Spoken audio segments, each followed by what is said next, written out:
mean, I've had hundreds, literally hundreds of NHS whistleblowers. You probably know I've set up something called Restore Britain. We've got our own whistleblowing line. We've literally had hundreds of NHS staff whistleblowers, I mean hundreds, who've contacted us about the lack of English language causing issues, as well as foreign staff not holding appropriate skills and qualifications. Now, these people, these are doctors, they're nurses, they're midwives, they're managers, they're surgeons, they're everybody within the NHS. It's not just one subset. And what they're frightened of actually reporting it to the NHS for the fear of the wokerati who run the NHS now, their fear of reprisal, so they've come to us. So, I mean, I'd like to know, you must accept the fact that we need the data. So what data do you hold, basically, on the correlation between foreign nationals and medical malpractice taking place within the NHS? You must look at all this data. You can't fear being called racist or anything else. We need raw data for the taxpayers' benefit and also for the patient's benefit. Surely we must drill down and we must find out why this is happening. We've got the message there. Let's let Aidan answer that. Well, I think, so I wouldn't want to be considered part of a wokerati, but I mean, we are very animated about issues around inequalities and so on. And we are hand reading, for example, and to the point about digital, with machine learning, we will get far more data from those 3 million incidents that I'm referring to.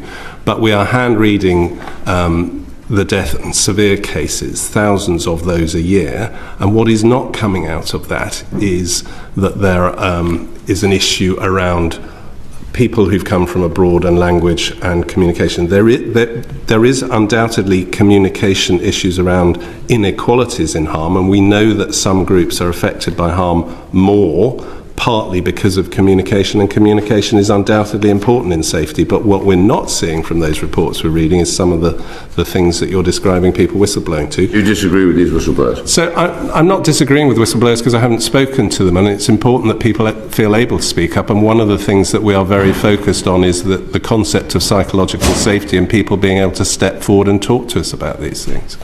Rupert, can I just say that if you've got cases of whistleblowers, there's a proper procedure to deal with those, and if the NHS don't know about them, they can't do anything about it. So These are my whistleblowers, Chairman, but they're not reporting it to the NHS for fear of reprisals from... There are systems for them to do so through freedom to speak up, which are I know people are very concerned about themselves when they whistleblow, but there are very safe systems for people to speak up, and they do not suffer any harm as a result of doing so through our freedom to speak up system. Clearly these people don't agree. And indeed we would encourage anybody who has any concerns to come forward and raise through the processes that Aidan sets out. To be fair, Rupert, if the NHS don't know about them, they can't do anything about it. So I think we perhaps need to set up some offline meetings to see how we can deal with this. I'm happy to do that, Chairman, but I do think the NHS needs to improve its whistleblowing line and make sure people do feel comfortable to come forward. They wouldn't come forward to Restore Britain's line if they thought they were going to be treated fairly by the NHS whistleblowing line. I think I'd venture to suggest it's actually a requirement for them to improve theirs. I'm very happy to share the data we've got. Rupert Lowe's statement marks one of the most aggressive escalations yet in his campaign to scrutinize the NHS workforce, particularly its reliance on foreign medical staff. By claiming that hundreds of whistleblowers have contacted him with concerns about language barriers and clinical competence, Lowe positions himself as the sole political figure willing to say out loud what others avoid. His message is framed as a matter of life and death, a systemic risk created not by policy failures, funding shortages, or management chaos, but by frontline staff whose communication skills, he argues, are dangerously inadequate. By raising these claims in the Public Accounts Committee, Lowe is attempting to shift the debate from anecdotal frustration to institutional accountability, pressuring the Department of Health to reveal internal data that may never have been intended for public consumption. What makes this particularly explosive is Lowe's insistence on pushing the debate, regardless of how uncomfortable some may find it. That line signals he's fully aware that his claims intersect with sensitive political territory. Immigration, staffing shortages, and the NHS's dependence on international recruitment, yet his framing is deliberate. By highlighting malpractice, he moves the issue from political correctness to patient safety. Whether his warnings reflect genuine systemic danger or a politicized narrative remains to be seen.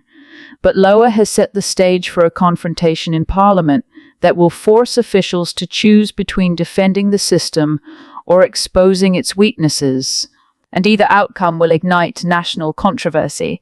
How much relevance does the Keir Starmer have at the G20 here when it comes to what's going on in Ukraine? Because it appears to be President Trump running the show, with President Putin of Russia working with him to get this deal across the line. Well, I think Starmer working with Schultz and Macron and maybe Meloni from Italy, together they do have influence on Trump. And we have to realize that at the moment, Trump is a weakened president. The losses in our elections 2 weeks ago, the loss on the Epstein case, the files, everything's happening to Trump is weakening him politically. And he even has trouble among the MAGA coalition. And the one thing he still has is the ability, he thinks, to conduct foreign policy, and this Ukraine thing is his baby. And he listens too much to Putin. And so it's going to be Starmer, Macron, Schultz, especially those three, who stand up quietly behind, but loudly behind the scenes, quietly, publicly, stand up to Trump and back him off some of the stuff in this deal. This deal that's proposed, this 25-point plan, is written in the Kremlin. And it would be a disaster for Ukraine to accept it as it's proposed. Changes are going to have to be made. And that's what I think is going on right now in Johannesburg and will go on all week long. But Donald Trump doesn't tend to back down. Once he's decided something, his mind is set. He's been very, very explicit. It would be awkward for him now to try, and he doesn't really have a ladder to climb down here, which makes it feel as though we're heading to some sort of standoff. You've got Donald Trump not wanting to back down, and you've got European leaders saying they won't accept a deal unless Ukraine accepts a deal. So you might end up with some sort of split between the US and other European countries. What will it do to the special relationship, for example? Well, let me just challenge one thing. Have you heard the term about Trump, taco? Trump always chickens out. So I contend with your position. Trump backs down all the time. He's backing down on the tariffs last week. He backed down on the Epstein files. I'm not saying he's going to blow off this deal that he is proposing, but I think he even said yesterday, after he announced this Thanksgiving deadline, which is this coming Thursday, he said, but we may extend it if the talks are going well. So there is some play there, and he is malleable enough. And if the Western Europeans band together, as they have, you remember after Anchorage, that disastrous meeting with Putin, and Zelensky was coming to Washington to see Trump that Monday, who came with Zelensky? Starmer, Macron, Schultz. They all invited themselves to the White House, in effect, to surround Zelensky with a cordon of comrades and friends. And that's happening again right now.